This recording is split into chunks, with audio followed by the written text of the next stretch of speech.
By the summer of 1999, Eric Butterbean Esch was already a cult hero. Yeah, cult hero, like a mascot for cholesterol. They called him the king of the 4-rounders because if the fight went 5, he'd need oxygen and a stretcher. He built his rep knocking out guys from the tough man contests, basically plumbers and forklift drivers who showed up thinking it was karaoke night. Fans loved him though. Big personality, big power, big everything. Butterbean's so fat, his shadow applied for statehood. He wasn't chasing world titles.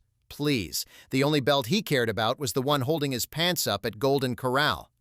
Every time he stepped in the ring, you knew something was going to happen. Fireworks, knockouts, a small cardiac episode. When he threw a punch, gravity quit and went home. Butterbean wasn't the future of boxing. He was the buffet line with gloves on. And here he is, Peter McNeely, best known for getting turned into Tyson's lunch in 89 seconds flat. He calls himself Hurricane, but next to Butterbean, this is less a natural disaster and more like 2 meatballs rolling at each other. McNeely comes in throwing punches like a man trying to fight off bees, but his defense is about as reliable as a screen door on a submarine.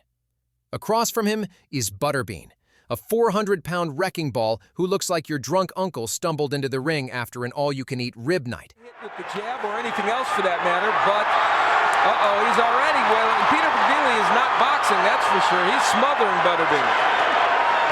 They're whacking away at each other. McNeely throwing left hooks.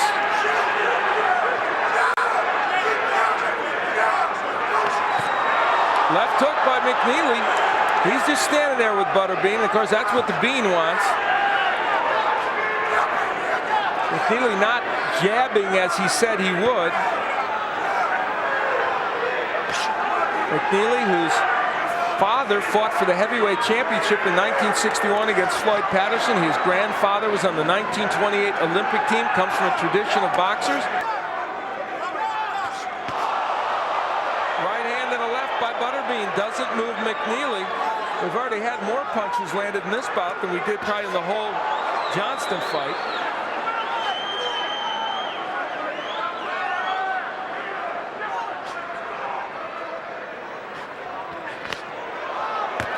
McNeely throwing the left hook. If he has a big knockout punch, I guess that's it. It's his best punch. Butterbean lands a couple of big shots in there.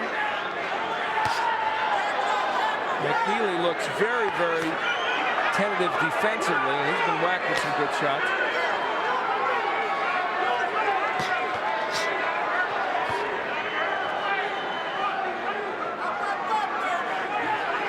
McNeely hasn't thrown a right hand yet. We've got less than a minute left to go in round 1.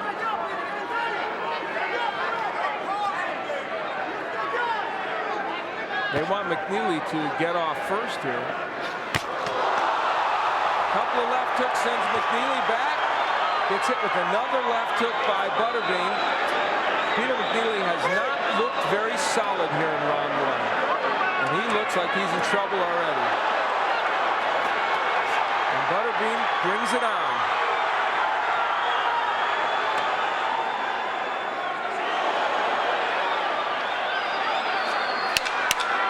McNeely just standing there taking a pounding from Butterbean. This one might not go too much longer.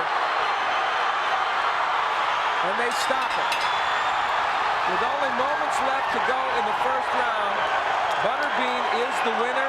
Peter McNeely just didn't do too much toward the end of that first round. Early in the round, McNeely had landed some jabs and a couple of good left hooks, and then Butterbean, I mean, those punches are coming from way far out, and McNeely just couldn't do anything. He's pretty secure, Butterbean, and having this thing well in hand, and after assuring his corner that it was the case, he went about his business to make it happen, and McNeely just didn't offer much at all in terms of offense. And here's where Butterbean closed the show. Jay Nady stepping in. McNeely really not defending himself, and I don't think too much argument can be made. Butterbean continues to throw those roundhouse punches, just about everything landing. The winner by by way of technical knockout, and still the king of the 4-rounders, Butterbean.